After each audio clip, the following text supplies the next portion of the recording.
सेमल वृक्ष और वायु की कथा।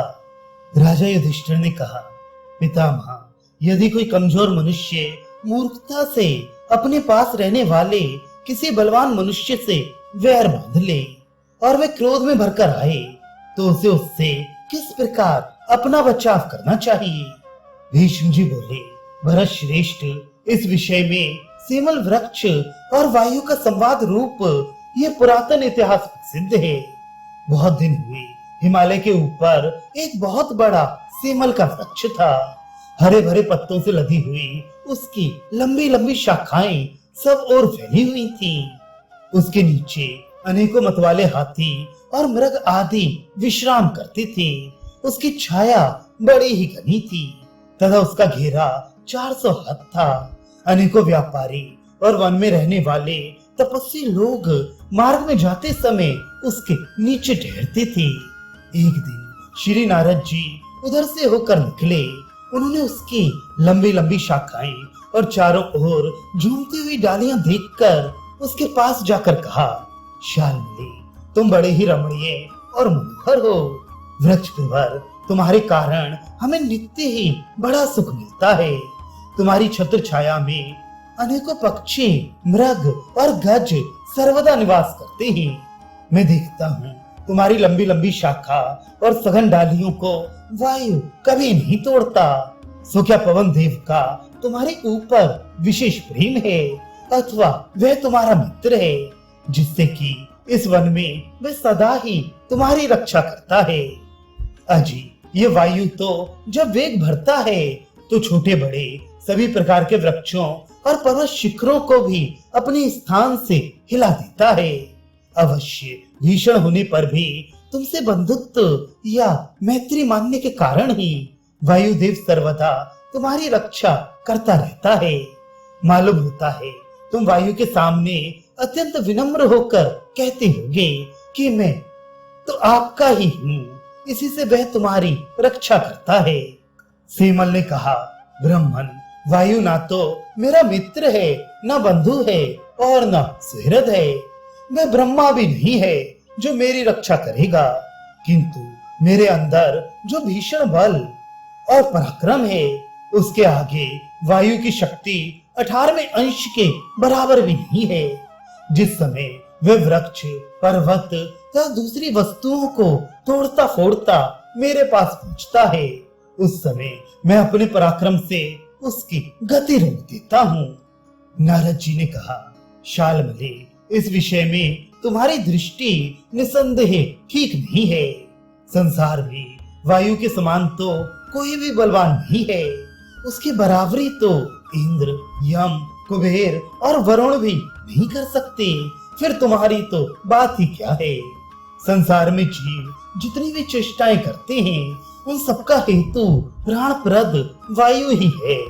वास्तव में तुम बड़े ही सारहीन और दुर्बुद्धि हो, केवल बहुत सी बातें बनाना चाहते हो, इसी से ऐसा झूठ बोल रहे हो। चंदन, स्पंदन, साल, सरल, देवदारू, भेंत और धनवन आदि जो तुमसे अधिक बलवान वृक्ष हैं, वे भी वायु का ऐसा निरादर नहीं करते।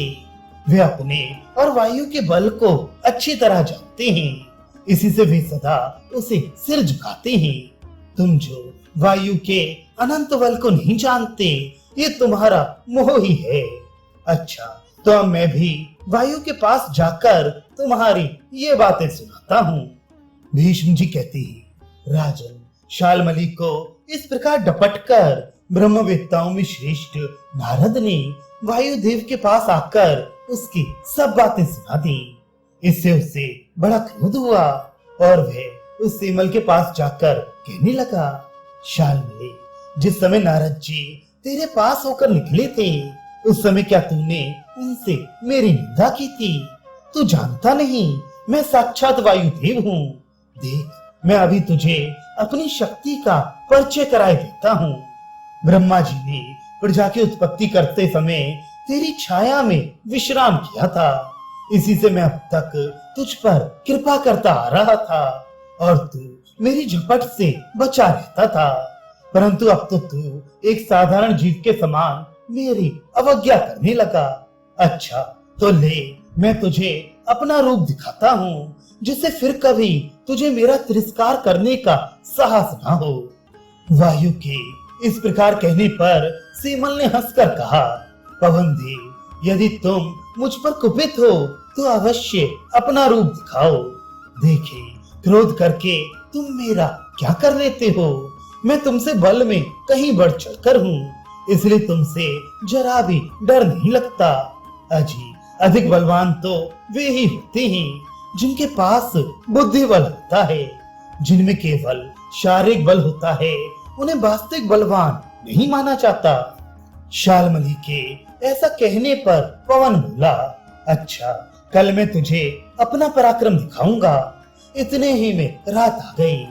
शाल्मली ने अपने को वायु के समान बली न देखकर ऐसा सोचा, मैंने नारद जी से जो कुछ कहा था वह ठीक नहीं था। बल में वायु के सामने मैं बहुत असमर्थ हूँ, इसमें संदेह नहीं। मैं तो दूसरे कई वृक्षों से भी दुर्बल हूँ, परंतु बुद्धि में मेरे समान उनमें से कोई नहीं है। अतः मैं बुद्धि का आश्रय लेकर ही वायु के भय से छूटूंगा। यदि दूसरे वृक्ष भी उसी प्रकार की बुद्धि का आश्रय लेकर वन में रहेंगे तो निसंदेह उन्हें कुपित वायु से किसी प्रकार की क्षति नहीं हो सकेगी।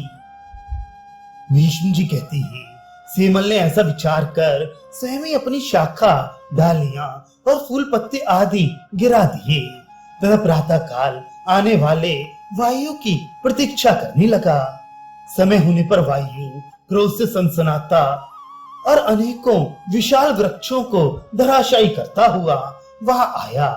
जब उसने देखा कि वह अपनी शाखा और फूल पत्ते आदि गिराकर ठूंठ बना खड़ा है तो उसका सारा क्रोध उतर गया और उसने मुस्कुराकर पूछा, अरे सेमल, मैं भी क्रोध में भरकर तुझे ऐसा ही कर देना चाहता था। तेरे पुष्प, स्कंद और शाखा आदि नष्ट हो गए हैं तथा अंकुर और पत्ते भी झड़ चुके हैं। अपनी कुमति से ही तू मेरे बल पराक्रम का शिकार बना है। वायु की ऐसी बात सुनकर सेमल को बड़ा संकोच हुआ और वह नारद जी की कही हुई बातें याद करके बहुत पछताने लगा। राज, इस प्रकार जो व्यक्ति दुर्बल होने पर भी अपने बलवान शत्रु से विरोध करता है, उस मूर्ख को इस सेमल के समान ही संतप्त होना पड़ता है। इसलिए बलवान शत्रुओं से कभी वैर नहीं ठानना चाहिए, क्योंकि आग जैसे तिनकों में बैठ जाती है, उसी प्रकार बुद्धिमान की बुद्धि उसके नाश का कोई उपाय निकाल लेती है। वस्तुतः बुद्धि और बल के समान मनुष्य के पास कोई दूसरी चीज नहीं है। इसलिए समर्थ पुरुष को बालक, मूर्ख, अंधे, बहरे और अपने से विशेष बलवान के व्यवहार को सर्वदा सहते रहना चाहिए। ये बात मैं तुम्हारे अंदर खूब देखता हूँ। भरतश्रेष्ठ, यहाँ तक मैंने तुम्हें कुछ राजधर्म और आपद धर्म सुनाए। बताओ अब और क्या सुनना चाहते हो।